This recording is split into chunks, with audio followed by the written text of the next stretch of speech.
La radioactivité, un mot qui a des raisons de faire frémir tous ceux qui la comprennent réellement. Et afin de comprendre la fission nucléaire, plongeons d'abord dans les méandres de l'histoire de la radioactivité. Henri Becquerel, né en 1852 à Paris, était un physicien français de renom. Il appartenait à une famille d'éminents scientifiques et, suivant la trace de ses ancêtres, ce dernier a consacré ses travaux à l'étude de la lumière et de la phosphorescence. Tout a commencé en 1896, lorsque Becquerel menait des recherches sur la fluorescence et la phosphorescence des sels d'uranium dans son laboratoire à Paris. Avant tout, il faut définir les termes fluorescence et phosphorescence, qui peuvent être confondus. Alors, les deux sont des phénomènes optiques qui impliquent l'émission de lumière par des atomes. Ça, c'est ce que partagent en commun les deux phénomènes. Mais sinon, la fluorescence se produit lorsque des atomes ou des molécules sont excités par une source d'énergie, telle que la lumière ou une réaction chimique. Lorsque ces particules sont excitées, ça signifie que le ou les électrons sont sur une orbite supérieure de celle de laquelle ils devraient être. Donc, c'est la source d'énergie que l'atome a absorbée qui fait qu'il est excité. Naturellement, les atomes cherchent à se désexciter et donc à retourner à leur état fondamental. Donc, l'électron revient sur son orbite d'origine. Et quand ils se désexcitent, les atomes, ils émettent de la lumière, des photons, à une longueur d'onde plus longue que celle de l'énergie d'excitation absorbée par l'atome. Donc, si la longueur d'onde est plus longue, ça signifie qu'on peut carrément changer de type d'onde électromagnétique. En d'autres termes, la fluorescence est un processus d'émission de lumière instantanée et de courte durée après l'excitation qui va donner au final une longueur d'onde plus longue que celle absorbée. Par exemple, si vous exposez une molécule fluorescente à la lumière ultraviolette, donc on est dans cette partie-là du spectre électromagnétique, elle absorbera cette énergie et émettra de la lumière visible, car la longueur d'onde représentée lambda est plus grande. Et pour la phosphorescence, ce phénomène est assez similaire à la fluorescence, mais avec une différence clé, elle implique une émission commandée de lumière après l'excitation.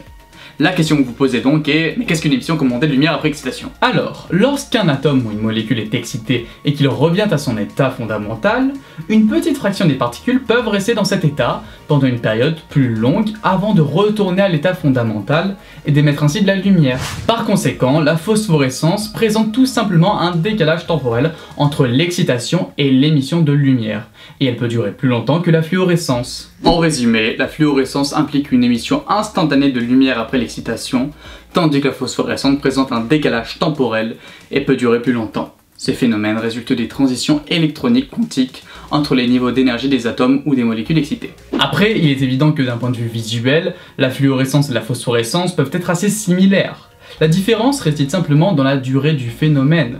Par exemple, si vous exposez une substance fluorescente à une source de lumière ultraviolette, elle peut émettre de la lumière visible aussi longtemps que la source d'excitation est active. Lorsque vous éteignez la source d'excitation, la fluorescence cesse immédiatement. En revanche, pour la phosphorescence, même après avoir éteint la source d'excitation, la substance phosphorescente peut continuer à émettre de la lumière pendant un certain temps. Ainsi, voici les phénomènes avec lesquels débute toute cette histoire. Henri Becquerel a entrepris d'étudier ces phénomènes dans le but de mieux comprendre les propriétés de la lumière et de la matière. Et comme on l'a vu précédemment, pendant ses expériences, il a décidé d'exposer des sels d'uranium à de la lumière du soleil, pour les charger en énergie. L'uranium étant une substance très fluorescente. À cette époque, il y avait eu la découverte des rayons X par Wilhelm Röntgen. Donc on savait que des rayons invisibles pouvaient marquer des plaques photographiques, comme le ferait une lumière très intense. Becquerel s'était donc intéressé au fait que des rayons invisibles pouvaient marquer de la matière. Et étant spécialiste de la fluorescence, Becquerel a donc fait ses expériences avec ce phénomène au centre de tout. Ainsi, pour revenir sur le fait qu'il a chargé en énergie des sels d'uranium, il a exposé des plaques photographiques aux sels, et effectivement, les plaques ont bien été marquées.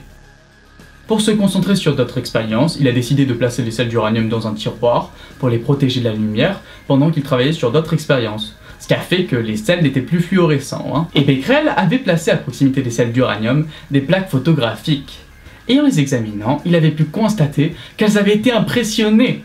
Mais par quoi, étant donné qu'elles étaient restées dans l'obscurité du tiroir? À ce moment-là, comment pouvait-il se douter qu'il était sur le point de faire une des découvertes les plus importantes de l'histoire? Becquerel avait donc découvert que les sels d'uranium émettaient spontanément des rayonnements capables de traverser la matière.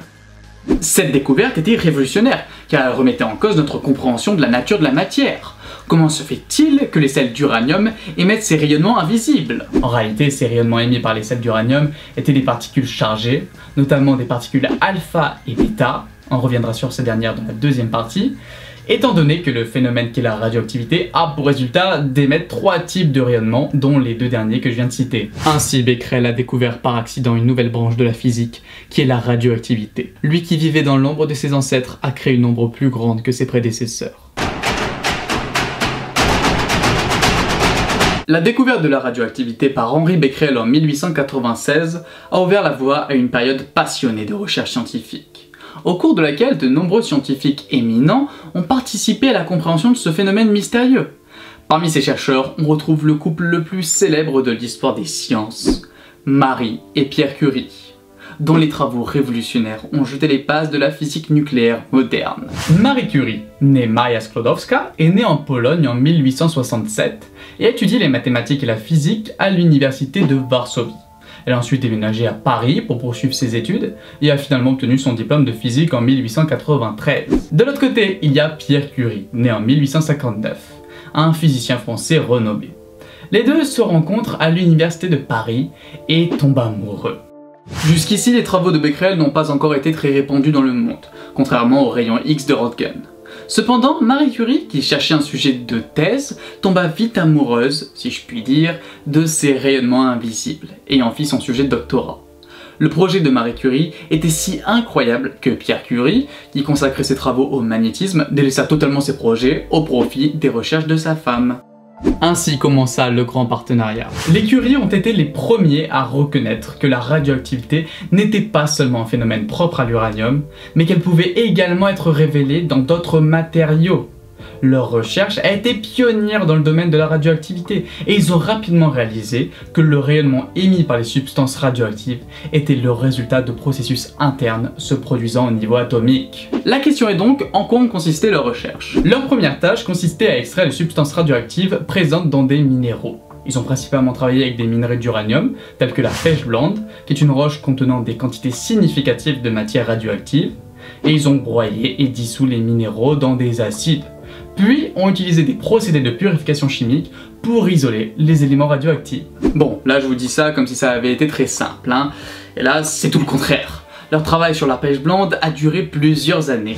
En 1898, les Curie ont réussi à isoler le radium, un élément hautement radioactif. Et en 1902, ils ont obtenu une quantité significative de radium pur. Ça leur a demandé un effort considérable, car la pêche blonde était extraite de mines et devait être traitée avec soin en raison de sa radioactivité. Et vous vous doutez bien que cela était très physique. L'isolement et la purification du radium étaient des processus laborieux qui nécessitaient des étapes de broyage, de dissolution, de précipitation, de filtration et de cristallisation. Donc derrière toutes les avancées scientifiques qu'ont fait les Curie, se cache un travail incroyablement grand. Et pour dire, lorsqu'ils ont commencé leur recherche sur la pêche blonde, ils visaient de nouveaux isotopes radioactifs. Un isotope est un atome avec un nombre de neutrons différent. Ils savaient que la pêche blonde contenait du radium, mais ils soupçonnaient également la présence d'autres substances radioactives. Et aussi en 1898, ils ont découvert un nouvel élément qu'ils ont nommé le polonium, en l'honneur de la Pologne natale de Marie Curie. Ils ont isolé le polonium en suivant des procédures similaires à celles utilisées pour extraire le radium. Cependant, l'extraction du polonium était plus complexe car il était présent en plus petite quantité dans la pêche blonde que le radium. Donc voilà pour les deux éléments qu'ont découvert les Curie. Au final, l'une des réalisations les plus importantes des Curie a été de montrer que la radioactivité était une propriété inhérente aux atomes eux-mêmes, et non le résultat de réactions chimiques externes. Ils ont également découvert que les matériaux radioactifs émettaient des rayonnements spontanément et de manière continue, sans aucune influence extérieure. Cela contredisait donc les idées préconçues de l'époque, selon lesquelles les atomes étaient des entités stables et immuables. Mais maintenant, concrètement, qu'est-ce que la radioactivité? En fait, la radioactivité est un processus à l'échelle atomique qui fait que les éléments radioactifs sont caractérisés par des noyaux qui présentent des processus de désintégration spontanée. Alors, la désintégration radioactive est due à un déséquilibre entre les forces nucléaires qui maintiennent les protons et les neutrons ensemble dans le noyau atomique. Ce qui fait que le noyau est instable. Et lorsque le noyau est instable, il tente de retrouver un état plus stable en se désintégrant. Et en faisant ça, cela entraîne une émission de particules ou de rayonnement électromagnétique, voire les deux. Le premier type de rayonnement correspond aux particules alpha, qui correspondent simplement à des noyaux d'atomes d'hélium. Le deuxième type de rayonnement correspond aux particules bêta, qui correspondent simplement à des électrons. Et pour finir, le troisième type de rayonnement est un rayonnement électromagnétique, et c'est ni plus ni moins le rayonnement électromagnétique avec les plus petites longueurs d'onde, donc transportant la plus grande énergie. Ce sont les rayons gamma. Les rayons gamma ont beau ne pas être les plus puissants, ils sont quand même les plus pénétrants.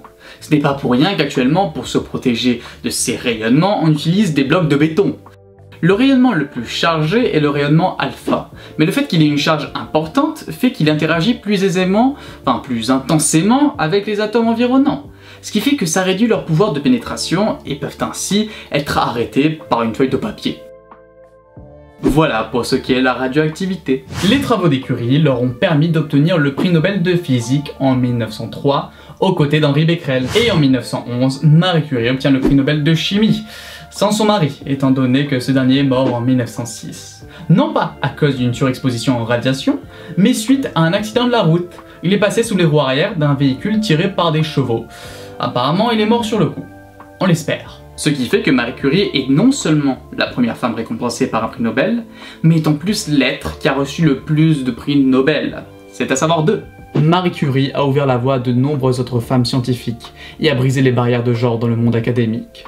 Son dévouement et sa persévérance face à l'adversité ont inspiré de nombreuses générations de scientifiques, quel que soit le genre. Toute cette reconnaissance à travers le monde est méritée, car leurs travaux ont permis de développer des applications pratiques de la radioactivité.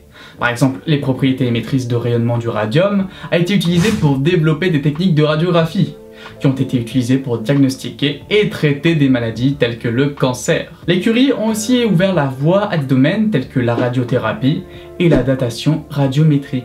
Une autre contribution significative des Curie a été la mise au point de techniques de mesure précises pour quantifier la radioactivité.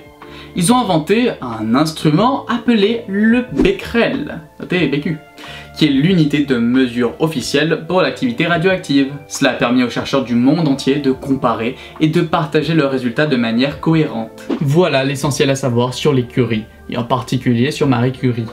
Une femme morte pour ce qu'elle aimait le plus, une femme morte pour la science. Les travaux des Curie ont ainsi suscité un vif intérêt pour la recherche sur la radioactivité dans le monde entier. De nombreux scientifiques éminents de l'époque, tels qu'Ernest Rutherford, Frédéric Soddy et Otto Hahn, ont poursuivi les travaux des Curie et ont finalement conduit à des exploits tels que la division de l'atome, la création de l'énergie nucléaire et la compréhension des réactions nucléaires.